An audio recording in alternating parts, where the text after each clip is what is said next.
आपको याद होगा ना, जब ऑपरेशन सिंदूर के वक्त उन्होंने वायुसेना के विरुद्ध आवाज़ उठाई थी और कहा था कि अगर ये कहाँ सोते रहे, जहाँ जब जहाँ पे ड्रोन अटैक हुए पाकिस्तान की तरफ से, ये सोए हुए थे, उन्होंने कुछ किया ही नहीं।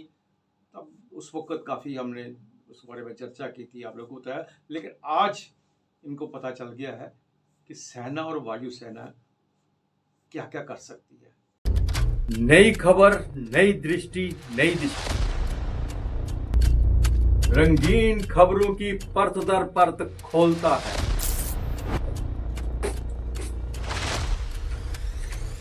खुला बयान करता है पीछे की कहानी। जुड़े रहे एपीजी न्यूज के साथ।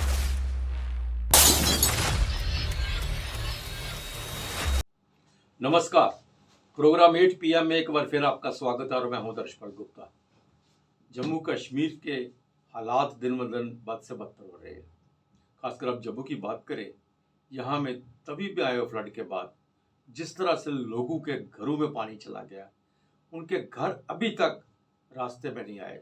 उनको की पटरी पे नहीं वो लोग आ पा रहे। घर के अंदर जिस घर के अंदर 10-10 फुट तक पानी चला गया हो, वहाँ पे इतनी गाढ़ा मिट्टी चली गई है, वो साफ नहीं हो पा रही है।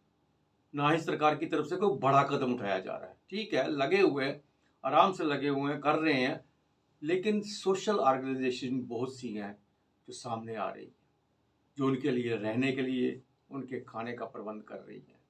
यहाँ तक कि लोगों से कपड़ा लत्ता भी मांग रहे हैं ताकि इन तक पहुँचाया जा सके। लेकिन समस्या सिर्फ खाने पीने की नहीं है, समस्या उनका निवास कहाँ होगा, वो रहेंगे कहाँ। 2 4 5 दिन तो सभी रख लेंगे, लेकिन क्या सुरक्षित है वहाँ पे? कब तक रह पाएंगे? पहले तो जिन घरों की दरारें पड़ चुकी है, जिनके छत हिल चुके हैं, उस घर में कौन जाएगा, कौन रहेगा वहाँ पे? और अभी भी हालात ये है कि मौसम ने जो भविष्यवाणी की है, अभी भी 2 सितंबर तक, 30 आज से लेकर 2 सितंबर तक जम्मू, कठुआ, सांबा, उधमपुर, रियासी, रजौरी, रामबन, किश्तवाड़, डोडा, यहाँ भारी बारिश होने की मुकाम है। तो आने वाले दिनों में और भी ज़्यादा खतरा हो सकता है। लेकिन इस बीच में एक अच्छी बात यह है कि सेना ने तवी का चौथा पुल जो बना दिया है। जिस तरह से सेना हमेशा देवदूत की तरह सामने आती है, इसी तरह जम्मू में कल सामने आई। एक ही दिन में चौथा पुल बना के दे दिया और आज वहाँ से जो लाइट व्हीकल्स है उनकी मूवमेंट शुरू हो जाएगी। और जहाँ तक पानी का प्रश्न है, पानी की पीने की समस्या सबसे बड़ी है। पानी और बिजली, बिजली नहीं है तो पानी भी नहीं है। पानी की जो पाइप्स हैं उनके हालात इतने ख़राब हो गए, मलबू में दब चुकी है और लोगों के घरों तक पानी पहुंचना बहुत मुश्किल की बात है। इस बीच में जो जल शक्ति मंत्री है जावेद राणा, उन्होंने मीटिंग ली है हाई ऑफिशियल की कि वहाँ टैंकर से पानी पहुँचाया जाए। और जहाँ के जब म्यूनसिपल कॉरपोरेशन का सवाल है, कमिश्नर जो है वो भी कोशिश कर रहे हैं कि जितनी जल्दी से हो सके सफाई का काम पूरा हो जाए। लेकिन जैसा मैंने पहले कहा, ये बहुत बड़ा काम है। इसके लिए प्रशासन पहले से तैयार नहीं था। तैयारी थी, पता था, लेकिन इतनी बड़ी तैयारी नहीं थी। म्यूनसिपल कॉरपोरेशन तो पहले ही इन चीज़ों से जूझता रहता है। उनके पास पहले ही शॉर्टेज है, सफाई कर्मचारियों की शॉर्टेज है, बाकी इक्विपमेंट्स की शॉर्टेज है, गाड़ियों की शॉर्टेज है। वहाँ तो हमेशा रोते रहते हैं इसी बात को लेके। और जब इतनी बड़ी आपदा आई है तो वो कहाँ से ये सब कुछ लाएंगे और कैसे, किस तरह से वो करेंगे। और अभी भी जल स्तर जो है तवी का बाढ़ और निक्की पुली के एरिया जितना भी है, वहाँ पे लोग बहुत घबराए हुए हैं और घरों को खाली कर रहे हैं। और आज सुबह रामबन में भी एक बादल फटा, उसमें भी 3 लोग मारे गए। जहाँ तक वैष्णो देवी की यात्रा की बात करें तो अभी भी बंद है, लेकिन वहाँ की तबाही कितनी हुई है उसकी अभी पूरी रिपोर्ट नहीं आ रही।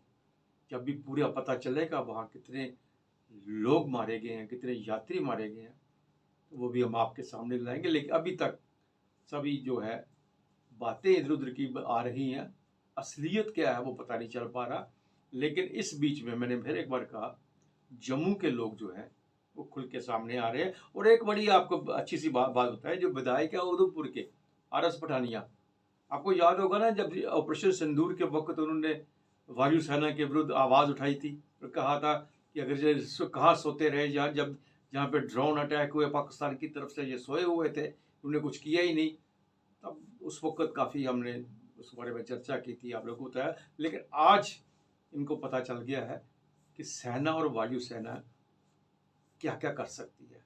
आज उन्होंने जब पुल देखा तो इनका दिमाग ठनठना गया कि एक दिन में सेना ने पुल को किस तरह से तैयार कर दिया और अपनी गाड़ी को उन्होंने उस चौथे पुल के ऊपर से गुजारा और आज वो सेना की तारीफ करते हुए थक नहीं रहे हैं। करनी भी चाहिए। सेना है, हमेशा हमारी मदद को आती है, चाहे सीमा हो चाहे शहर हो, हमेशा हमारी मदद को आती है। लेकिन आपको एक बार फिर हम अलर्ट कर देते हैं, अभी हालात सुधरे नहीं हैं। अभी जिस तरह से मैंने पहले भी कहा था कि 2 सितंबर तक जो भविष्यवाणी है, बारिश ज़्यादा हो सकती है, उसके बाद मौसम बदलता जाएगा। हो सकता है बाद में थोड़ी सी गर्मी भी आ जाए, लेकिन इस वक्त जो हालात जो है, बादल फट रहे हैं, हालात ख़राब है। सभी को हिदायत दी जाती है कि अपने अपने घरों के अंदर रहें और बिना वजह अगर ज़रूरी नहीं है तो यात्रा मत करें। कल 8 बजे फिर आपसे भेंट होगी, तब तक इजाज़त दीजिए। नमस्कार।